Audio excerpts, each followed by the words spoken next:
न्याय हा लोकशाहीचा सर्वात मजबूत खांब मानला जातो.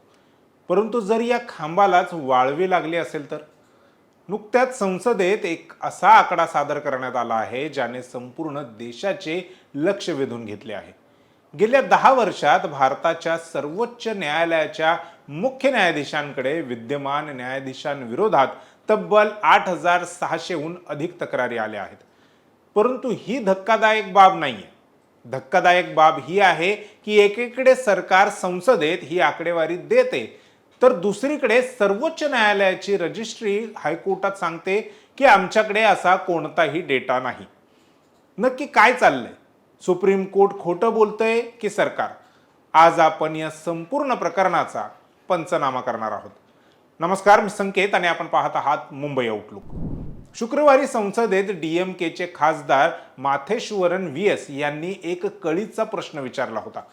त्यांनी विचारले की सर्वोच्च न्यायालय भ्रष्टाचार, लैंगिक गैरवर्तन किंवा इतर अनियमिततेच्या तक्रारींची नोंद ठेवते का? यावर कायदा मंत्री अर्जुन मेघवाल यांनी लेखी उत्तर दिलंय.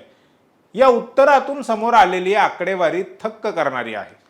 2016 ते 2025 या काळात न्यायाधीशांविरुद्ध एकूण 8,630 तक्रारी प्राप्त झाल्यात. सर्वात जास्त तक्रारी या 2024 मध्ये आल्यात, तब्बल 1,170 तक्रारी.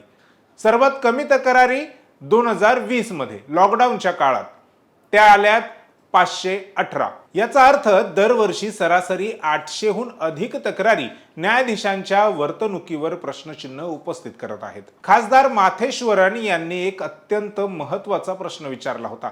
या तक्रारींवर काय कारवाई झाली? आणि गंमत बघा, कायदा मंत्र्यांनी तक्रारींची संख्या तर सांगितली, परंतु त्यावर काय कारवाई झाली, किती न्यायाधीशांना दोषी ठरवण्यात आले किंवा किती तक्रारी निकाली काढल्या गेल्या यावर पूर्णपणे मौन बाळगले. तक्रारींवर कारवाई का झाली नाही किंवा त्याची नोंद का ठेवली जात नाही याचे स्पष्टीकरण सरकारने दिले नाही. न्यायव्यवस्थेची इन हाऊस प्रक्रिया इतकी गोपनीय आहे की आत काय शिजतंय हे सामान्य जनतेला कधीच कळत नाही. आता या स्टोरीतला सर्वात मोठा ट्विस्ट, पत्रकार सौरभ दास यांनी या माहितीनंतर एक गंभीर प्रश्न उपस्थित केला आहे. सौरभ दास यांनी मद्रास हायकोर्टाचे माजी कार्यवाहक मुख्य न्यायाधीश टी राजा यांच्या विरुद्धच्या भ्रष्टाचाराच्या तक्रारींबाबत माहिती मागवली होती. हे प्रकरण दिल्ली हायकोर्टात गेले. तिथे सुप्रीम कोर्टाच्या रजिस्ट्रीने प्रतिज्ञापत्रावर म्हणजेच ॲफिडेव्हिटवर लिहून दिले आहे की न्यायाधीशांविरुद्धच्या तक्रारींचा कोणताही डेटा आम्ही ठेवत नाही. आता विचार करा, जर सुप्रीम कोर्ट दिल्ली हायकोर्टात शपथ घेऊन सांगत असेल की आमच्याकडे डेटाच नाही, तर मग कायदा मंत्र्यांनी संसदेत वर्षनिहाय जी आकडेवारी दिली ती कुठून आणली? सौरभ दास यांनी थेट सवाल केलाय की सुप्रीम कोर्टाची रजिस्ट्री हायकोर्टात खोटं बोलली का? हा न्यायालयाचा अवमान नाही का? जर डेटा आहे तर तो माहिती अधिकारात म्हणजेच RTI मध्ये का दिला जात नाही? हा प्रश्न केवळ आकड्यांचा नाहीये, तर उत्तरदायित्वाचा म्हणजेच अकाउंटेबिलिटीचा प्रश्न आहे. माजी सरन्यायाधीश DY चंद्रचूड आणि विद्यमान सरन्यायाधीश संजीव खन्ना यांच्या कार्यकाळात सर्वाधिक तक्रारी असल्याचे समोर आले आहे. सौरभ दास म्हणतात त्याप्रमाणे डेटा देण्यास नकार देऊन नक्की कोणाचे संरक्षण केले जाते? भ्रष्ट किंवा गैरवर्तन करणाऱ्या न्यायाधीशांना वाचवण्यासाठी यंत्रणा जाणीवपूर्वक पारदर्शकता टाळत आहे का? सध्या ही व्यवस्था कशी चालते? तर कायदा मंत्र्यांनी सांगितलंय की सामान्य नागरिक सरकारी पोर्टलद्वारे तक्रार करू शकतात. या तक्रारी सरन्यायाधीशांकडे किंवा संबंधित हायकोर्टाच्या मुख्य न्यायाधीशांकडे पाठवल्या जातात. पण पुढे काय?